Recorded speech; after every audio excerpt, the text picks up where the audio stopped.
আর গেল বছর দিবা বাংলাদেশের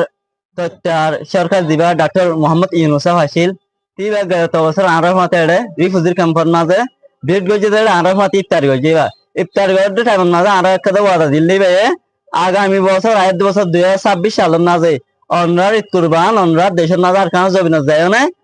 গড়ে হারিবা অনরার বাদ দাদা দাদাদের অবস্থান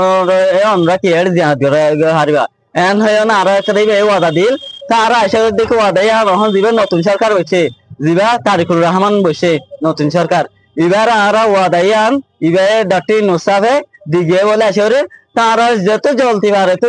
জ্বলতি আলটিমেট সলিউশন একটা বাইর করি ইন্টারন্যাশনালি দিবে সে জমাটুবি আছে এবার না আরো জমিন না আর সে জমাটুবি লয় না নিরাপত্তা ভাবে আর সই হকাল দিব বলে আর আশা করি তো কেলা বলে হলে আর 2057 আগস্ট দিন নাজেস দিন সাথে আসিরে জিন সাইডের কাহিনী হনা আরাতিন হিস্টোরি হনা আর জবানাতে হনা পারায় না যা আরাতে রাতে দিনই নার হতা মত তুললে সগর পানি বাদে কিছু না থাকে তারা হনা হনা রিফিউজি ক্যাম্পত তাকিলে আর হনা শান্তি না তাকির হনা ফ্রিডম মুভমেন্ট লয় হনা আর তাকি না আরে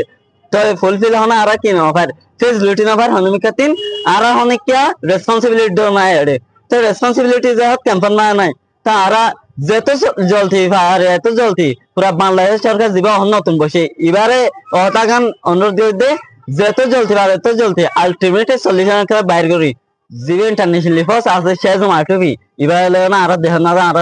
ব্যাক রিটার্ন করব বলে আর আশা করি আর নাম হালে তোসান একজন Arakan Rohingya society for peace and human right এয়ার স্পেশাল একজন এস মেম্বার হিসেবে হাজ করি